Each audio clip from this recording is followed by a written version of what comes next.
Kevin Brennan. Well, thank you very much, Dame Cheryl, and thank you to everybody who's spoken in today's debate. Not sure my microphone's on, is it? Working? I can beat the microphone, I don't need it. But thank you. It wasn't showing, that's all. But thank you very much for everyone who's participated in the debate. And can I also join those who congratulated the my honourable friend, the member for Warrington North, who again gave an object lesson in how to open a debate and how to deliver a parliamentary speech with her customary lucidity and gusto, and with great facts backing up her case. And I think she's a wonderful chair of the Petitions Committee, and long may she be able to introduce these debates on our behalf and set the tone so well. There was something she said I disagreed with. However, she said that she thought that this government was the Arthur Daly of public administration. I think that's very unfair on Del Boy, because I can't imagine he would have for one moment tried to pull off a scam like the over 75s scam that the government has been trying to pull off by outsourcing social policy in this way. And and she also pointed out the extra costs that older people face, which I thought was a new and original point in the debate in relation to extra heating and so on, that isn't often taken into account when discussing the importance of free television licenses for the over 75s. And also, I think quite rightly, and people should take note of it, predicted that the scammers and the con men and the fraudsters will soon be moving in on vulnerable young people, older people, when the TV licenses for over 75s are ended, if indeed the government doesn't reverse this very poor decision. The honourable gentleman, the member for Henley, revealed a new and interesting fact. We hadn't known before that he once had been part of the BBC's talent in years gone by, and that he was once big in India, which I thought was something that I hadn't anticipated being the case. But on the substance of what he said, he seemed to be suggesting perhaps that advertising should be used more widely in the BBC as a model for its funding, and I'm afraid that's something that on this side of the House, anyway, we disagree with. My honourable friend, the member for Portsmouth South, quite rightly pointed out that this over 75s free TV licence was a social policy, and that if the government wanted to change the social policy, then it should have the guts and the commitment to do so itself, to make the argument itself, to put it in its manifesto itself, rather than put in the opposite in its manifesto, to argue the case in Parliament itself, to take it to a vote here, to do the consultation with the public, to do all the things that every government should do when it's changing social policy, not taking the executives from the BBC into a darkened room with a rubber hose and duffing them up until they agreed to do this under the threat of Treasury cuts to the future BBC funding.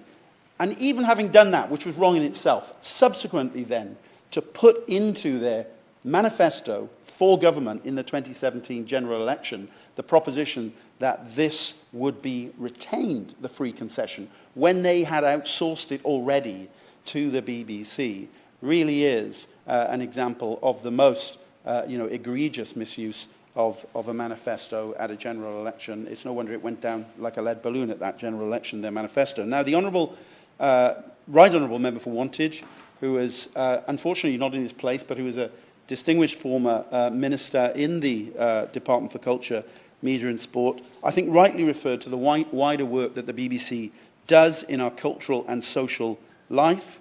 And to many of the things that he added, I'd also add podcasts, which I think are becoming more and more important. I just listened to a brilliant podcast about the so-called case of the Cardiff 3 and the Lynette White murder in Cardiff, called Shreds. I recommend it to members and right honourable members as a fine example of public service broadcasting, as we used to call it, in this case, public service streaming, I suppose, or downloading.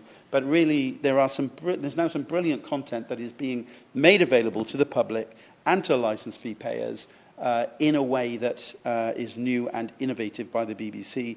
And he also said, in terms, quite clearly, and I think quite straightforwardly, should reform of over 75s free TV licences be the BBC's role? The answer is no. And I say to the Minister, the former Minister made that absolutely clear. He was even a member of the department when this decision was being taken. But he's absolutely clear that this shouldn't be a role played by the BBC, and that's her right honourable friend making that statement. My honourable friend, the member for Swansea East, who also, unfortunately, is not in her place, mentioned her own 89-year-old mother, and indeed, I have an 89-year-old mother who also relies on her television licence, but she pointed out the amount of pension credit that remained unclaimed in her constituency of Swansea East. And it is one of the more deprived parts of the country, £6.5 million of unclaimed pension credit, which raises the question, what will happen if, in fact, pension credit is, as we all hope it would be, is claimed by a greater proportion of the population than currently? The government might find itself, as a result of this policy, with more people claiming pension credit. That would be a good thing, and it would have to pay for it. But by the same token, it would also mean an extra burden on the BBC in relation to offering free TV licences, if that were to happen. And I put down a written question to the government to ask them what estimate they made of that effect, and the answer is none whatsoever. It could be as if Dame Cheryl, they're making it up on the back of a fag packet as they go along. The honourable member for Stoke-on-Trent South described the TV licence as archaic. I would simply say to him, there are sometimes things in life that, and he obviously has read and swallowed some books on market economics along the way, but there are some things in life that actually are the opposite to the usual rule. They work in practice, but not in theory. And that is the case with the TV licence. It works in practice. It has broad public support, as clearly evidenced in the statistics. It doesn't work in any economic theory textbook, but then so what? It actually is something that works very well and very effectively. The honourable member for Lincoln, my honourable friend, who unfortunately isn't here either at the moment for the wind-ups, told us about the positive response there had been to the petition in her constituency. The honourable gentleman for Bexhill and Battle, who does a lot of work in this place around issues affecting the BBC, described it as a much-loved anomaly. And I think in some ways he's echoing some of the sentiments that I would like to say from the front bench on this side of the House.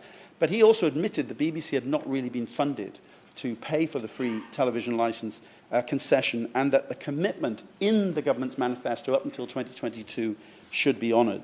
My honourable friend, the member for Newport East, also very importantly mentioned the impact this could have on people with dementia. And the honourable member for Cleethorpes said that it was inevitable, I think I'm quoting him directly here, it was inevitable that the BBC would opt out at the first opportunity. That's what he said. Now, the government is trying to maintain the fiction that the government didn't need to opt out at the first opportunity, and that really the government, really the BBC should be continuing to run this concession despite the fact that funding hasn't been supplied. And my honourable friend from the City of Chester pointed out that the outsourcing of blame is a speciality of this government, and this is a very fine example of it. And I think he made a very important point that talent shouldn't just be used to refer to on-air employees of the BBC. As we like to say on this side, talent is everywhere. Yeah. Opportunity isn't. And we are here to try and extend that opportunity much more widely than it currently is. My friend, the honourable member for Norwich South, quoted Cardiff University. I have to accept that, obviously, being from Cardiff, at its face value as being a very good piece of research. And what I would say to him, and he made some points about BBC bias and so on, but I would say to him is that the BBC is still the most trusted source of news amongst the public. And it also is subject to Ofcom regulation, has to meet standards. So imperfect as it is, and I know he accepts this point, and he's right that we should hold it to account, imperfect as it is, I still think that it plays a role in maintaining the gravitational pull of standards in our broadcasting in this country that is rarely matched in other parts of the Western world. The honourable member for Coatbridge, Christon and Bells Hill, I think we all give him our sympathies for the loss of his mother, and he appealed to the Prime Minister, even at this late stage, to act on this matter. And the last two speakers, the member for Blackley and Brompton. I would just say to him that he shouldn't always put everybody in the same category from Oxbridge.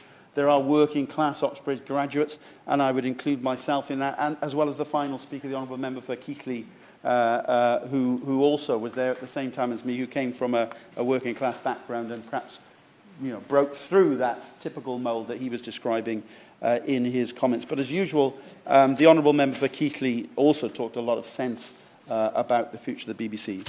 I'd just like to briefly say, Dame Cheryl, that the BBC is under attack from a number of different directions at the moment. And I think it's very sad that the government is joining that attack in relation to the over-75s licence fee issue and joining the predictable attacks that come from some sections of the tabloid press, often owned, as my Honourable Member for Norwich said, by a small number of individuals. And I think the government should do more to stand up for the BBC, to support it, and not to try to outsource its responsibilities to our national broadcaster. As Joni Mitchell once said, Dame Cheryl, you don't know what you've got till it's gone. We should cherish the BBC as a uniquely British institution that works very effectively. Yes, hold it to account. Yes, let's try to improve it, but let's not use it as a whipping boy because of the government's own failure in relation to its social policies. And I would finally say, James Sherrill, that on the issue of the over-75s licence fee, the government's handling of it is a disgrace. And I think now is the time, now is an opportunity with a change of leadership, perhaps for a change of mind.